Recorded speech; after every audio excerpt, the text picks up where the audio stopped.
Hello friends, welcome to my YouTube channel. कैसे हैं आप सभी? ये सवाल तो मैं डेली करती हूँ, लेकिन मुझे इसका आंसर नहीं मिलता है। आप लोग कैसे हैं ये कमेंट में आप लोग बताएंगे तभी तो मुझे पता चलेगा। तो प्लीज मुझे कमेंट में बताइए कि आप सभी कैसे हैं, और मैं आशा करती हूँ कि आप सभी अच्छे से होंगे, खुश होंगे और स्वस्थ होंगे। तो आज मैं आप लोगों का ज्यादा समय नहीं लूंगी, सिर्फ 5 से 10 मिनट ही लूंगी। वीडियो को बिना स्किप करके देखिएगा। पसंद आएगा तो एक लाइक दीजिएगा और कमेंट करके जरूर बताइएगा, और चैनल को सब्सक्राइब कर लीजिएगा। आप सभी ने, मैंने, आपने और हम लोग के जैसे बहुत सारे सपोर्टर्स ने उनको सपोर्ट किया था, और आज उनका चैनल बहुत अच्छे कंडीशन में पहुंच गया है, मतलब अच्छे लेवल में पहुंच गया है।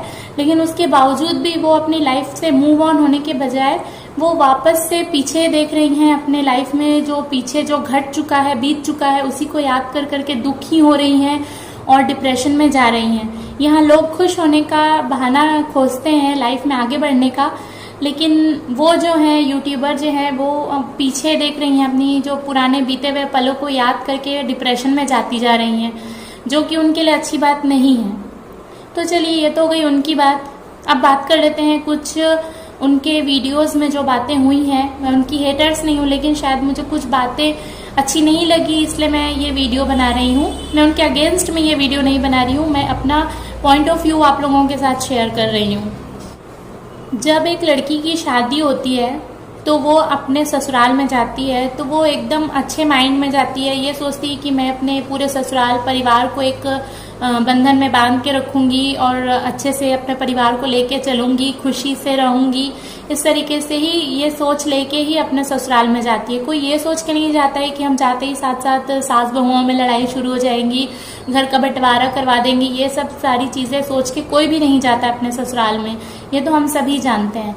लेकिन सिचुएशंस ऐसी हो जाती है कि हमारे घरों में लड़ाई झगड़े होने लगते हैं। ये हर घर का मामला है कि सास बहू के बीच में झगड़े होते ही हैं, आप सभी जानते हैं, और मैं भी इस बात को अच्छी तरीके से जानती हूँ, क्योंकि मेरे पुराने वीडियोस में आप लोगों को कुछ ना कुछ ऐसी बातें मिली जाएंगी जो सास के अगेंस्ट में होंगी।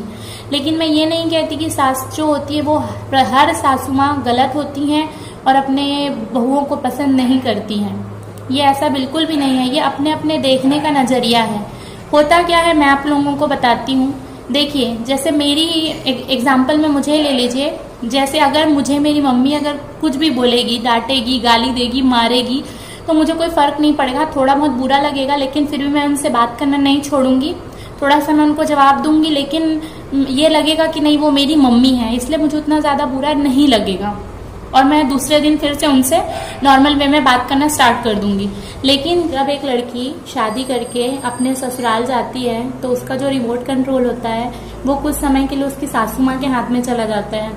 अगर वो अपनी बहू को थोड़ा सा डांटती है, उस पर चिड़चिड़ाती है, या उसको कुछ भी समझाने की कोशिश करती हैं, तो बहुएं जो होती है ना, वो थोड़ा एकदम जल्दी गुस्सा हो जाती है। ये हमारा इंसानी स्वभाव है।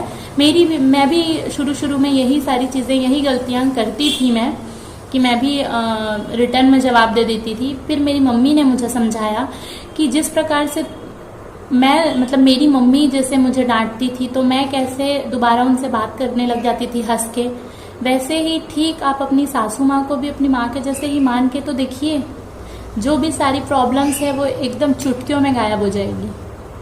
और बस मैंने इस बात को मान के देखा, कुछ दिनों के लिए सही मान के देखा, लेकिन जब मुझे पता चला कि हाँ ये वाली बात जो है तो एकदम काम कर रही है। लेकिन क्या है ना, माँ अगर हमको कुछ बोलती है ना तो हमको उतना बुरा नहीं लगता, लेकिन अगर वही बात सासू माँ अगर बोलती है तो सीधा वो हमारे दिल पे जाके चुभ जाता है। क्यों? क्योंकि जब हम आंख खोलते हैं, जब हमारा जन्म होता है, तब से हमारी माँ हमारे सामने होती है। हम उनको जानते हैं कि इन्होंने मुझे जन्म दिया है, हमको पाल पोस कर इतना बड़ा किया है, तो हम पर पूरा हक उनका है। लेकिन जब यही चीज हमारी सासू माँ हमको बोलती है, तो हम ये सोचते हैं हम तो शादी किए हैं अपने पति से, तो फिर ये मुझे बोलने वाली, इतना सब कुछ सुनाने वाली होती कौन है? आप लोग सभी जानते होंगे कि जब शादी होती है ना, तो सिर्फ वो दो लोगों के बीच शादी नहीं होती, एक लड़का और एक लड़की के बीच में शादी नहीं होती। शादी दो परिवारों का मेल होता है। यह तो आप लोगों ने सभी ने सुना ही होगा। तो ये ही सही बात है। लड़का लड़की के परिवार को अपनाए ना अपनाए ये तो दूर की बात है, लेकिन लड़की को लड़के के जो परिवार होते हैं उनको अपनाना ही होता है। और वैसे अभी हम बहुत आगे आ चुके हैं। आजकल के लड़के भी बहुत अच्छे हो गए हैं जो लड़की के माँ बाप को भी अपने माँ बाप के जैसे ही प्यार करते हैं, उनको अपना के रखे हैं। बहुत अच्छी बात है। और लड़कियों को तो शुरुआत से यही सिखाया जाता है कि ससुराल ही तुम्हारा घर है। वैसे सही कहा जाए तो लड़की का कभी खुद का घर होता नहीं है। जब वो पैदा होती है तो वो उसके बाप का घर होता है, शादी हो जाती है तो उसके पति का घर होता है, फिर जब बच्चे हो जाते हैं तो वो उसके बच्चे का घर हो जाता है। तो लड़की का खुद का तो कुछ होता नहीं है। तो अगर हम बात कर लेते हैं पति की, तो आपने मतलब जिस लड़की ने लड़के से प्यार किया, शादी की या तो फिर अरेंज मैरिज भी की, मेरी ही बात कर लीजिए। मैंने जैसे अरेंज मैरिज की, मेरे हस्बैंड में जो भी मैंने क्वालिटीज़ देखी, वो सारी क्वालिटीज़, उन्होंने जितनी भी पढ़ाई की है, उनके अंदर जो भी गुण है, वो सारी चीज़ें किसके कारण है? मेरी सासू माँ की बदौलत ही तो है ना वो ये सारी चीज़ें। अगर मेरी सासू माँ ही नहीं होती तो उनके पास ये सारी चीज़ें कहाँ से आती? तो जब आप अपने हस्बैंड को इतना प्यार कर सकते हो तो उनको इतना अच्छा बनाने वाली माँ से थोड़ा सा प्यार नहीं कर सकते? 10% भी प्यार नहीं कर सकते आप अपनी सासू माँ से? बिल्कुल कर सकते हो। अगर वो 10% अगर आप अपनी सासू माँ से प्यार करते हो ना, तो आपके बीच घर में जो भी छोटे मोटे जो झगड़े होते हैं ना, वो झगड़े नहीं होंगे, वो नोक झोंक कहा जाएगा उसको, जो कि हर परिवार में होता है। मेरे भी परिवार में होता है। शादी जब मेरी हुई थी नई तो 1 साल तक जो होती ना बहुएं, हमारे समाज में बहुएं 1 साल तक नई नवेली दुल्हन होती हैं। तो 1 साल तक उनको कहीं बाहर जाना या कहीं कोई मेहमान आ रहे हैं तो उनके सामने अच्छे से रहना। ऐसे नहीं कि लोअर टी शर्ट में उनके सामने चले गए। आपको सलवार सूट या तो फिर साड़ी में जाना पड़ता है, नहीं तो फिर जो देखने आए हैं, जो घर में मेहमान आए, वो क्या सोचेंगे? इसीलिए जो सास होती हैं वो ये सारी चीज़ें बोलती हैं। अब बेटी जो होती है वो तो घर पे कुछ भी पहन ले, बेटी तो घर की होती है ना। लेकिन जो बहू होती है वो घर का सम्मान होती है, उस घर से ही उस घर की पहचान होती है बहू है। तो बहू को बहुत अच्छे से रहना पड़ता है। अब अगर सासू माँ ने कहा कि आप अपने घर का मतलब अपने रूम का दरवाजा मत खोलिएगा, खिड़की मत खोलिएगा, तो उसके पीछे भी रीज़न होता है। आप किस मोहल्ले में रह रहे हैं, किस टाइप के एरिया में रह रहे हैं। क्योंकि देखिए, जब मैं ना 16-17 साल की थी, यहाँ तो मेरे ससुराल में ऐसा कुछ भी नहीं है, गांव एरिया है तो उतना ज़्यादा कोई आसपास में रहता नहीं है। लेकिन जब मैं 16-17 साल की थी, हम लोग का जॉइंट फैमिली था। वहाँ पे रेंट से भी बहुत सारे लोगों को घर दिया जाता था। तो वहाँ पे बहुत सारे बैचलर लड़के लोग रहते थे। तो मेरी दादी जो थी वो हमेशा मेरे घर का मेरे रूम का जो खिड़की है ना, उसमें एक मोटा सा पर्दा लगाया करती थी और बोलती थी कि उसको बिल्कुल भी मत हटाना। और अगर मैं उस रूम में नहीं हूँ और अगर मेरी दादी हैं ऐसा ना, तो रूम का दरवाजा जो खिड़की होता है ना, वो भी बंद कर देती थी। ऐसा क्यों? क्योंकि मैं वहाँ पे क्या कर रही हूँ, क्या नहीं कर रही हूँ, ये तो मैं अपने धुन में करते रहूँगी ना। लेकिन जो बाहर वालों की जो नज़रें होती है ना, वो कब कहाँ किसके ऊपर पड़ जाए ये आपको नहीं पता चलेगा। तो बस ये जगह जगह की बात होती है। मॉडर्न ख्यालात वाली बात करें तो मॉडर्न ख्यालात वाले आजकल सभी हैं, लेकिन जब बहू बेटियों की बात आती है ना, तो वो थोड़े से पुराने दिमाग वाले हो जाते हैं, है ना।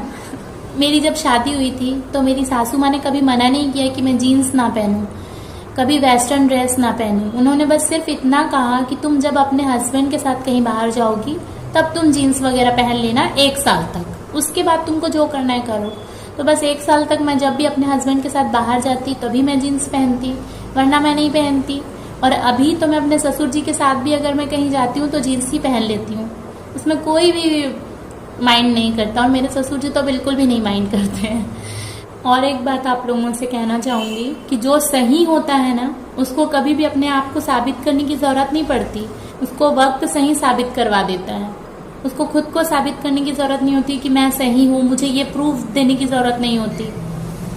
क्योंकि ये चीज़ें मैंने अपने आँखों से देखी हुई है। मेरी दादी और मेरी मम्मी को, मेरी दादी एकदम कट्टर सास थी, अपनी जो मतलब मेरी जो मम्मी थी ना, उनको इतना ज़्यादा टॉर्चर करती थी। लेकिन फिर भी जब उनका लास्ट स्टेज आया, उनका फ्रैक्चर वगैरह हो गया था पैर वगैरह, तो मेरी दादी की 3 बहुएं थी, लेकिन वो सिर्फ मेरी मम्मी का ही नाम बुलाती थी, गीता गीता गीता, ये कर दो, गीता वो कर दो। उनका पॉटी सूसू सब मेरी मम्मी साफ करती थी। और जब उनका जाने का समय हुआ तो वो मेरी मम्मी से माफ़ी मांग के गई कि मैं तुझसे माफ़ी मांगती हूँ, मैं पूरी ज़िंदगी भर तुझे तकलीफ दी हूँ। तो इससे ज़्यादा मेरी मम्मी के लिए क्या हो सकता है, बताइए ना। तो मेरी मम्मी ने शुरुआत से ही अपनी सास को, मतलब मेरी दादी को, अपने दिल में बिठा लिया था। तो बस आपको भी वही करना है, मैं भी वही कर रही हूँ। मेरी भी सास से थोड़ी मोड़ी नहीं बनती है, कभी गुस्सा हो जाता है, कभी मैं भी गुस्सा हो जाती हूँ, फिर दोनों बात करने लगते हैं, हंसी मजाक शुरू हो जाता है। क्योंकि हस्बैंड तो दिन भर घर में रहते नहीं है, वो तो बाहर रहते हैं, ऑफिस में रहते हैं, रात के 10 बजे आते हैं, सुबह 9 बजे निकलते हैं, रात के 10-11 बजे आते हैं, संडे छुट्टी मिलती नहीं है उसको। तो बताइए, जिंदगी इतनी आसान नहीं है, बट अगर आप उसको हंसते मुस्कुराते निकालो, गुजारो, तो बहुत आसान है। मिलती हूँ नए वीडियो के साथ, तब तक के लिए टाटा बाय बाय। हंसते मुस्कुराते रहिए, बाय बाय।